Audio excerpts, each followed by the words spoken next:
Special parallelograms, rectangle, rhombus, and square. DNA's Edu Corner.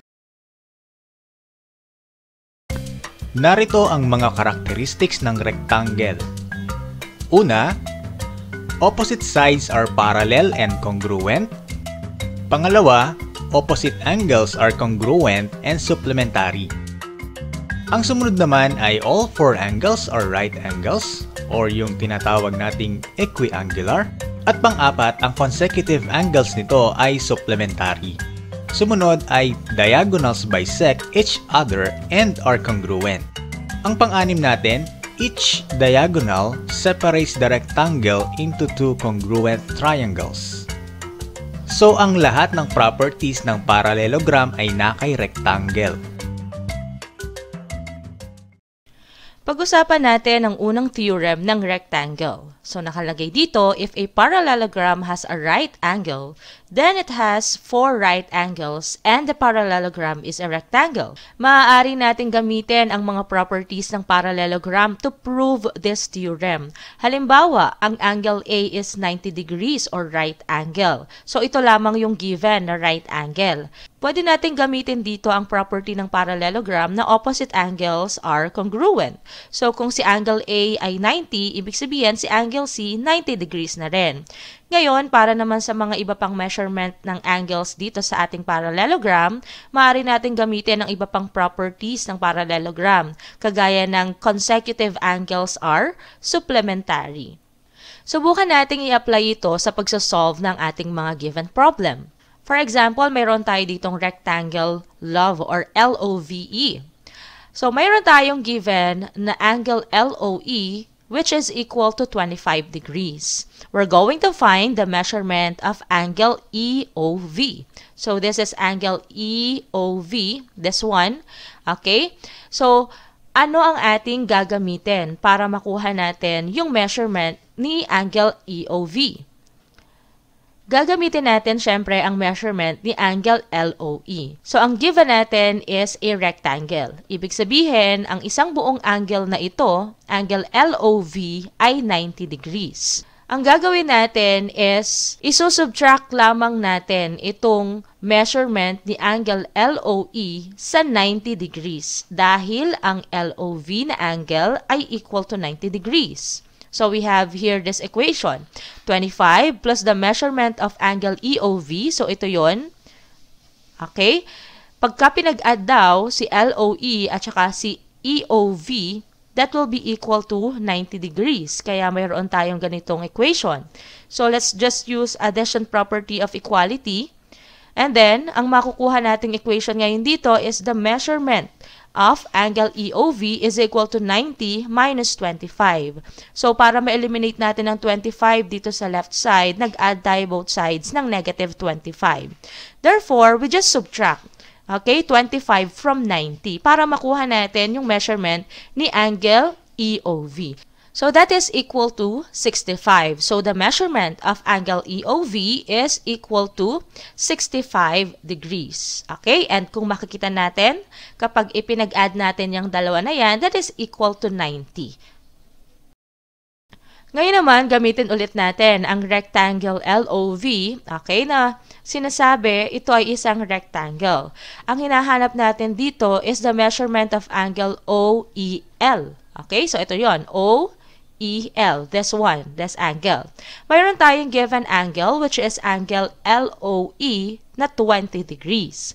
Ngayon, kung 20 degrees si angle LOE, hinahanap natin si angle OEL, papaano natin ito isosolve? So, alam natin na sa isang triangle, we have here triangle LOE.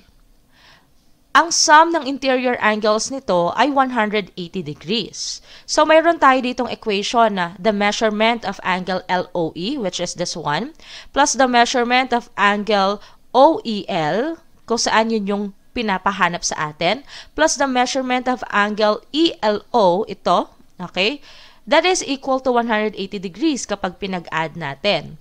And since ang given natin ay isang rectangle, ibig sabihin, si angle ELO, okay, ay equal sa 90 degrees. So, mayroon na tayo ditong dalawang measurement ng angles. Okay? So, we have 90 degrees and 20 degrees. Maaari na nating makuha yung nawawalang angle sa pamamagitan ng equation na ito. So, we have 20, the measurement of angle LOE, plus yung ating nawawalang angle, si angle OEL, plus 90 na nanggaling dito sa angle ELO. Okay, kasi alam natin na ito yung rectangle. So, this is 90 is equal to 180. So, ang gawin natin, i-combine muna natin itong 20 and 90. Okay? So, 20 plus 90, that is equal to 110. Tapos, eliminate natin dito si 110 para makuha natin yung measurement ng angle OEL. Kailangan ito lang yung maiwan. So, tsaka tayo gagamit ng addition property of equality. So, since this is 110 positive, mag-add tayo both sides ng negative 110. So, ito na yon. Okay, so may-eliminate natin ito. 110 minus 110, this is equal to 0. May iwan si measurement of angle OEL. Tapos, 180 minus 110, that is equal to 70. Therefore, itong angle OEL, okay, that measures 70 degrees. So, to check, pwede natin i-add 70 degrees plus 20 degrees plus yung 90 degrees dito, that is equal to 180 degrees. Okay? Dahil sila ay interior angles ng isang triangle. Now, let's proceed to the second theorem. So, ang sabi dito sa theorem na ito, the diagonals of a rectangle are congruent. Ibig sabihin, si diagonal AC ay congruent sa diagonal BD. Gamitin natin ito para isolve ang ating mga susunod na problem. So, in rectangle ABCD, ang given diagonals natin dito ay AC is equal to 6x minus 10 at ang BD naman is equal to 3x plus 5. So, pinapahanap sa atin is yung value ng x, yung length ng AC, at saka yung BE, length ng BE. So, para magawa natin yan, kailangan muna natin syempre kuhanin yung value ng x. Para makuha ang value ng x, kailangan magkaroon tayo ng equation. Sabi nga sa isang rectangle, ang diagonals ay congruent. Therefore, AC is congruent dito kay BD. So, yung length ni AC ay equal sa length naman ng BD. Ang given sa AC is 6x minus 10. Para magkaroon tayo ng equation, palitan natin yung AC ng given na 6x minus 10. Ganon din ang gagawin natin sa BD. Yung 3x plus 5, ipapalit natin dito sa BD. So, ito na yung ating equation. 6x minus 10 is equal to 3x plus 5. Now, papaano natin makukuha yung value ng x? Of course, kailangan ma-isolate natin yung variable which is x. Ang gagawin natin is, kailangan natin gumamit ng addition property of equality. Isa-isahin muna natin yung bawat side. Dito muna tayo sa left side. So, we have here 6x minus 10. So, kailangan ma-eliminate natin itong negative 10. Ang kailangan natin gawin is mag-add tayo both sides ng positive 10. Kasi ang target nga natin is ma-eliminate itong negative 10 sa left side. So, kung ano yung i-add natin dito sa left side, yun din ang i-add natin sa right side. So, we have 6x minus 10 plus 10. Negative 10 plus 10, that is equal to 0. Matitira na dyan yung 6x. And then, sa kabilang side, 3x, kopyahin lamang natin. 5 plus 10, that is equal to 15. Okay, so we have now this equation. 6x is equal to 3x plus 15. Ngayon naman, ang target naman natin dito sa right side is ma-eliminate yung 3x. Kasi ang sabi nga natin, kailangan yung variable nasa iisang side lamang ng equation. Therefore, kailangan nating alisin dito yung 3x. At para magawa yon, gumamit ulit tayo ng addition property of equality. So, if we have here positive 3x, kailangan nating ipang-add sa parehong side ng equation ay negative 3x. So, we have 6x minus 3x, yung idinagdag natin, is equal to 3x plus 15 minus 3x din, yung idinagdag din natin dito sa side na ito. Okay, simplify natin. 6x minus 3x, that is equal to 3x. And then, sa kabilang side, 3x minus 3x, 0 na ito. May iwan yung 15. So, mayroon na tayong equation na 3x is equal to 15. Para makuha natin yung x, kailangan mag-multiply tayo both sides ng 1/3. Kasi we have here 3x. Gusto natin gawin siyang x lamang. Or mag-divide tayo both sides ng 3. Okay, so 3x divided by 3. 3 divided by 3, this is 1. So we have here 1x. Hindi na natin isusulat yung 1. Okay? So magiging x na lamang yan. And then 15 divided by 3, that is equal to 5. So nakuha na natin yung value ng x, which is 5. Gagamitin naman natin ngayon yan para makuha yung length na pinapahanap sa atin. So ito yung isa pang pinapahanap, the length of AC. Para makuha natin yung length of AC, gagamitin natin yung value ng x na nakuha natin. So ang sabi sa given, AC is equal to 6x minus 10. So para makuha natin yung length ng AC, yung x, papalitan lamang natin ng 5. So magiging product of 6 and 5, yung x pinalitan na natin ng 5 na nakuha natin kanina. Okay, product of 6 and 5 minus 10. 6 times 5, that is equal to 30 minus 10. Therefore, ang AC ay equal to 20. So we have the length of diagonal AC which is equal to 20. Ngayon, papaano natin isosolve naman ang length ng BE? Ito na yung last na pinapasolve sa atin. So, para makuha natin yung length ng BE, alam natin na ito ay kalahati ng diagonal BD. Kasi nga sa parallelogram, okay, mayroon tayong midpoint. Kasi they bisect each other, itong dalawang diagonals na ito. So, may midpoint tayo which is E. Ibig sabihin, yung point na yan, hinati niya itong isang buong diagonal into two congruent parts.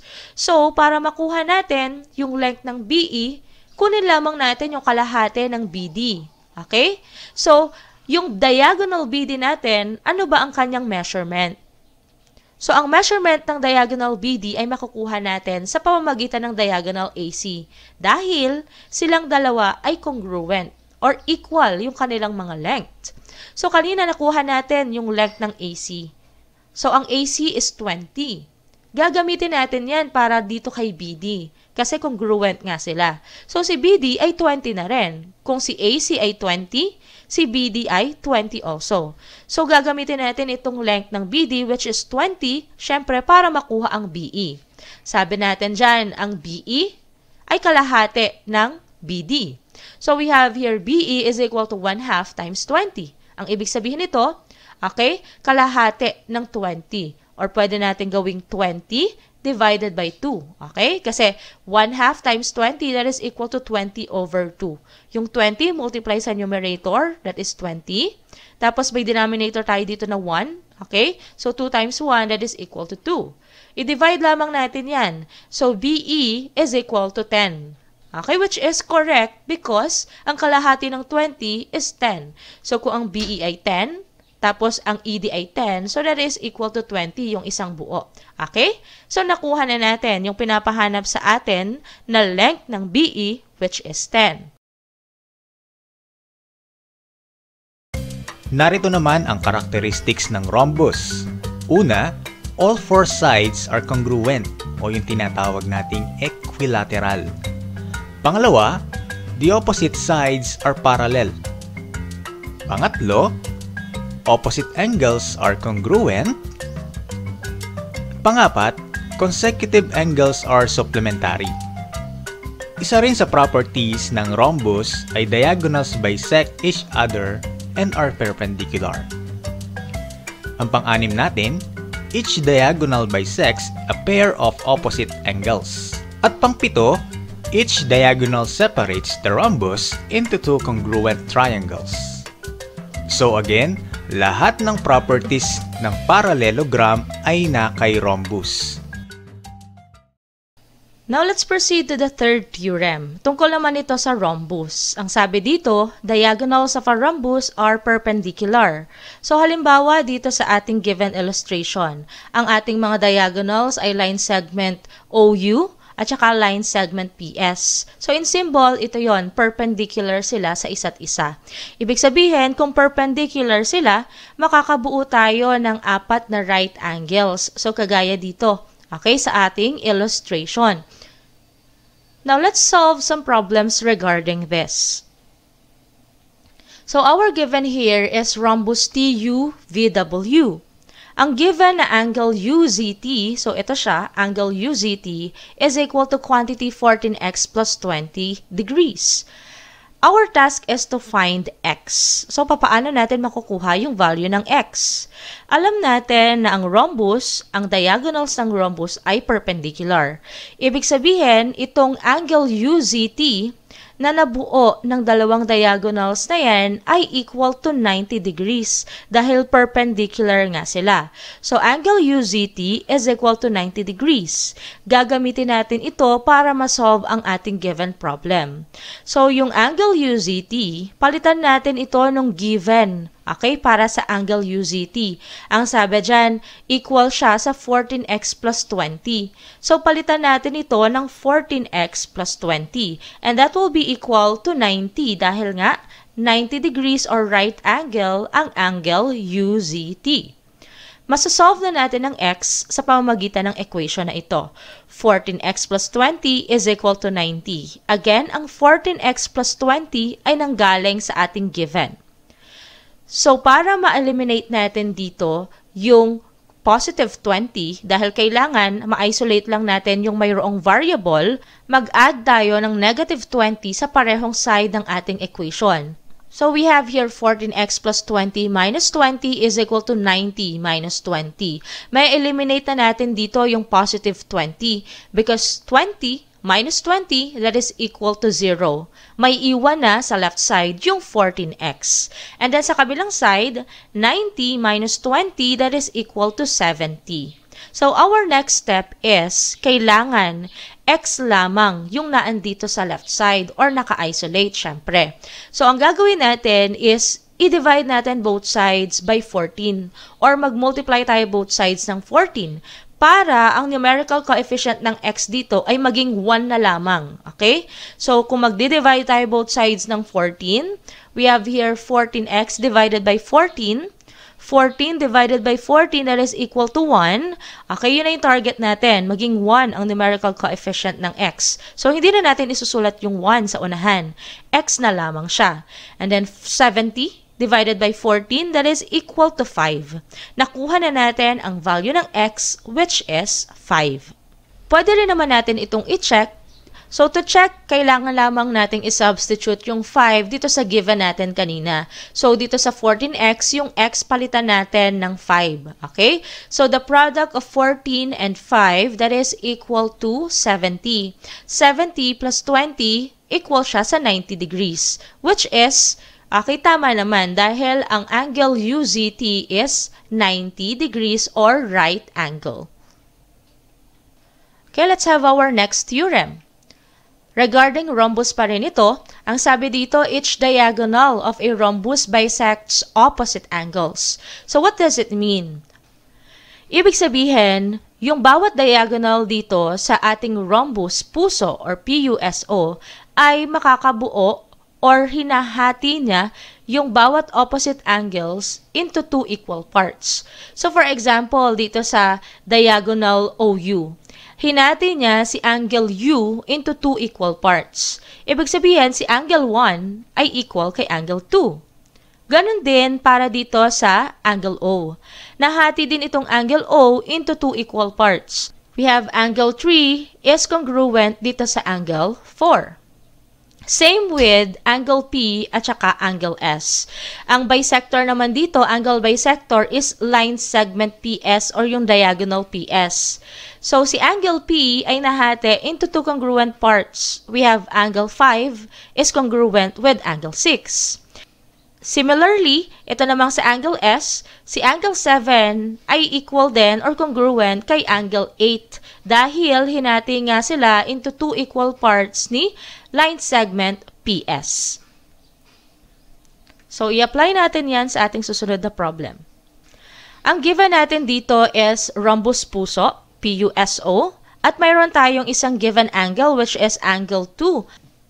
Ang sabi dito, angle 2 is equal to 50 degrees. So, kung 50 degrees itong angle 2, papaano natin makukuha yung remaining angles?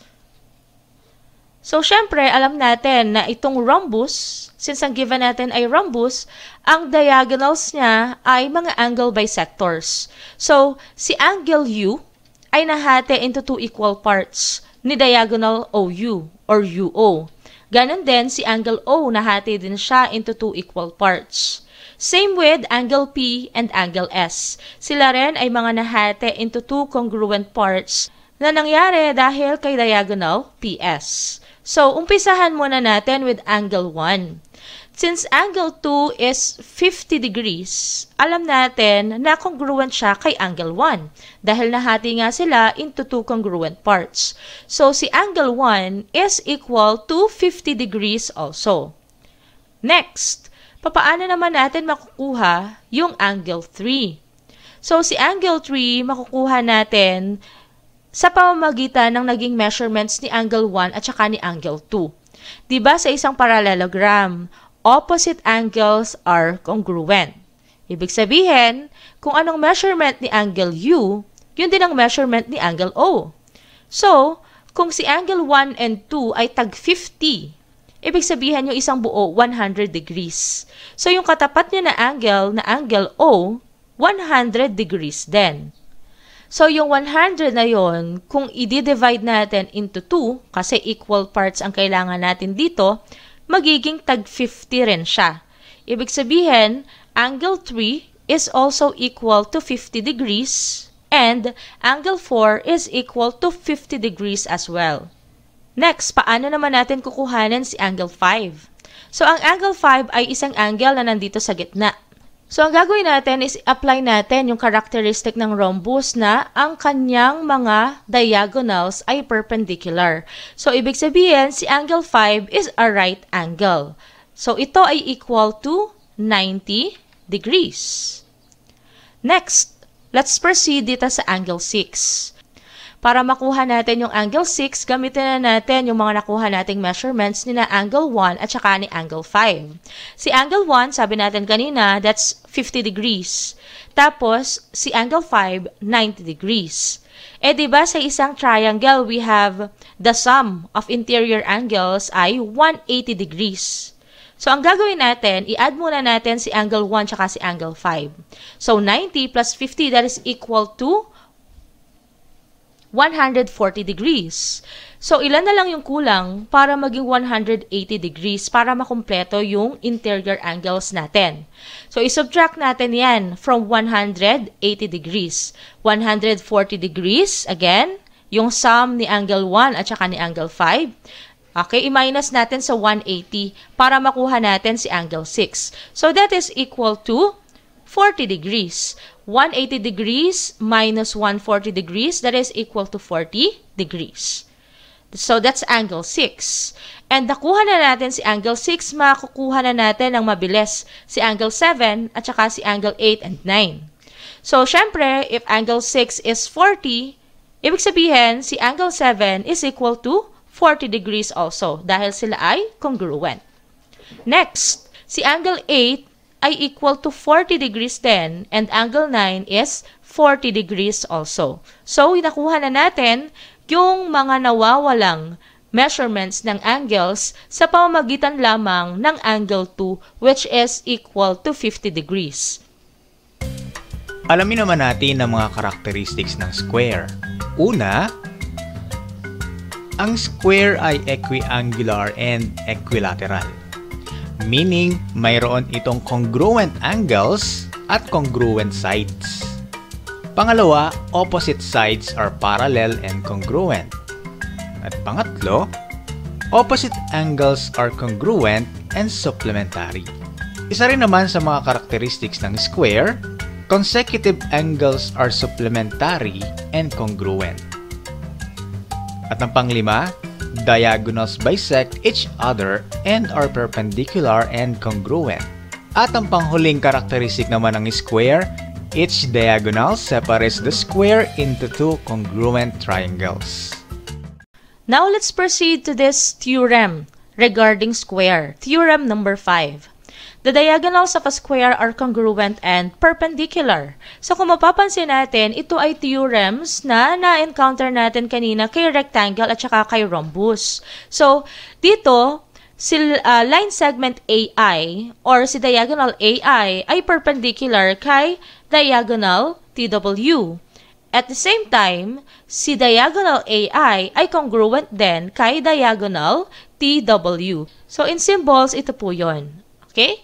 Now, let's solve problems regarding square.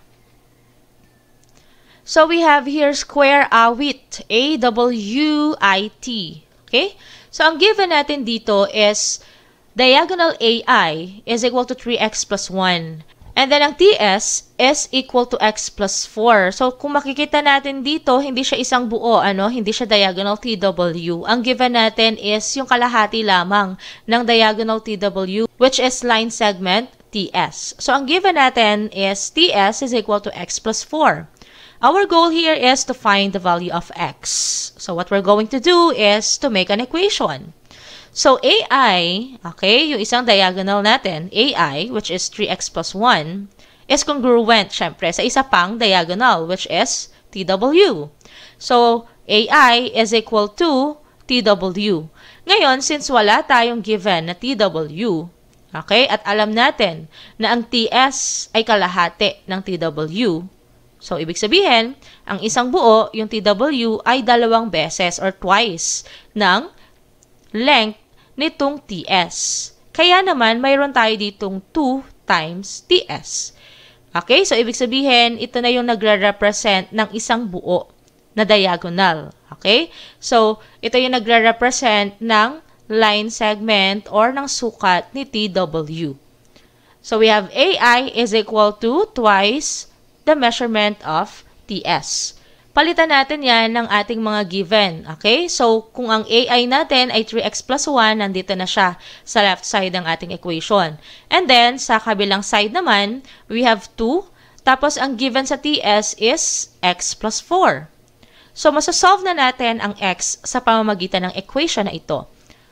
Ang gagawin muna natin is to simplify itong nasa right side. Multiply muna natin yan. 2 times x, that is equal to 2x, and then 2 times 4, that is equal to positive 8.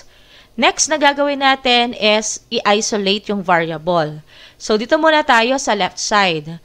Okay, para ma-eliminate muna natin, ang target natin dito is maiwan muna yung 3x. Okay, so para ma-eliminate natin yung positive 1, edi mag-add tayo both sides ng negative 1. Addition property of equality. Ayan. So we have 3x plus 1 minus 1 is equal to 2x plus 8 minus 1. So 1 minus 1, that is equal to 0. May iwan na dito yung 3x sa left side. Ngayon, dito naman sa right side, 2x, kopyahin muna natin, and then 8 minus 1, that is equal to 7. So, para ma-solve natin ngayon, yung x, kailangan eliminate natin dito yung 2x. Dapat nasa iisang side lang yung mayroong variable. So, alisin natin yan dito sa right side, yung 2x. Mag-add tayo both sides ng negative 2x. Dahil, kapag pinag-add natin 2x minus 2x, 0 na yon. Okay, may eliminate na natin yung 2x sa right side. Sa kabilang side, syempre, mag-add din tayo ng negative 2x. Kung ano yung idadagdag natin sa right side, yun din ang i-add natin dito sa left side. So, we have 3x minus 2x. 3 minus 2, that is equal to 1. So, x na lamang siya. Hindi na natin isusulat yung 1. And then, may iwan dito sa kabilang side is 7. Dahil 0 na nga, itong 2x minus 2x. So, x is equal to 7. Hindi na natin kailangang mag-divide pa. Dahil 1 na yung numerical coefficient. So, okay na ito. X is equal to 7. Na-solve na natin ang ating problem. Now, i-check natin yung nakuha nating value ng x kanina. So, sabi natin, x is equal to 7. I-check natin yung ating naging answer. Paano? Sa substitute lamang natin yung 7 dito sa ating mga given. So, yung AI, that is 3x plus 1, yung x, pinalitan natin ng 7. Tapos, yung TS kanina, sabi x plus 4. So, ito yon 2 times TS nga. Kasi, TW yung katumbas nun. Okay, so we have 7 plus 4 sa loob muna. Okay, that is equal to 11. Tapos, times 2, syempre. Sa kabila naman, 3 times 7, that is 21 plus 1. Simplify natin yung bawat side. 21 plus 1, that is 22. 2 times 11, that is 22 also. So, equal sila. Ibig sabihin, tama yung value ng x na nakuha natin, which is 7. Now, let's proceed to angle. In square awit, find x if angle TSI is equal to quantity 7x plus 13 degrees. So, dito, sa ating given na square, alam natin na ang diagonals are perpendicular. And ang given natin is angle TSI. So, this one, angle TSI. Ito yon. Mayroon tayo ditong tag na 90 degrees. Yan, yung apat na angle na yan. Kasi nga perpendicular yung ating diagonals. Makukuha natin yung value ng x kung yung ating angle, syempre, angle TSI, ay i-equate natin sa 90. Dahil right angle nga ito. So, yung given na angle TSI, which is 7x plus 13, ipalit muna natin dito sa equation. Magiging 7x plus 13. Again, saan ang galing yung 7x plus 13? Galing yun sa given na angle TSI. Tapos, equal to 90. Bakit equal to 90? Dahil ang angle TSI ay right angle, kaya equal siya sa 90 degrees. Next, let's solve for x using addition property of equality muna. Okay? Kailangan muna ma-eliminate natin yung positive 13 dito sa left side. So, para magawa yon, mag-add tayo both sides ng negative 13. Okay? So, 13 minus 13, that is equal to 0. May iwan na yung 7x dito. Tapos, sa kabilang side, 90 minus 13, that is equal to 77. So, ang target natin, maging 1 yung numerical coefficient ng x. So, para maging 1 yan, edi mag-multiply tayo both sides ng 1 over 7 or mag-divide tayo both sides ng 7. So, 7x divided by 7, that is equal to x. And then, 77 divided by 7, that is equal to 11. So, the value of x is 11. Now, to check kung tama yung ating naging answer, syempre, substitution ang gagamitin natin. Ipalit natin yung 11 dito sa x sa given natin. So, we have the product of 7 and 11. 7 times 11, that is equal to 77. 77 plus 13, that is equal to 90. So, tama yung nakuha nating value ng x, which is 11. Now, let's proceed with this next problem. Find the measurement of angle STA in square awit. So, where's angle STA? Okay, so angle STA is here. Okay, angle STA. Alam natin na sa isang square, ang TW, okay, bisects angle ATI. Kasi nga, ang properties ni rhombus ay present din dito kay square. So, alam natin na ang diagonal TW, hinati niya itong angle ATI or yung angle T into two congruent parts. Okay? So, yung isa, yun yung isa sa i-consider natin. Okay? Meron tayong angle bisector dito, yung mga diagonals. Hinahati yung bawat angle dito into two congruent parts. Next, ano yung isa pa nating i-consider? Angle ATI is equal to 90 degrees. Okay? Ang square ay meron ding characteristic na galing kay rectangle. So, ang bawat angle niya ay equal to 90 degrees. So, kung ang angle ATI or yung angle T ay 90 degrees at sabi natin, itong diagonal TW is an angle bisector, naghahati ng isang angle into two congruent parts, makukuha natin yung measurement ni angle STA. So, ito yon yung pinapahanap. So, what's the measurement of angle STA? Correct, the measurement of angle STA is 45 degrees. We just have to divide 90 degrees or yung isang buong angle na ito into 2. Okay, so 90 divided by 2, that is equal to 45 degrees. Kung nagustuhan mo ang video na ito, huwag kalimutang pindutin ang like button, mag-subscribe, at i-hit ang bell button para sa marami pang videos.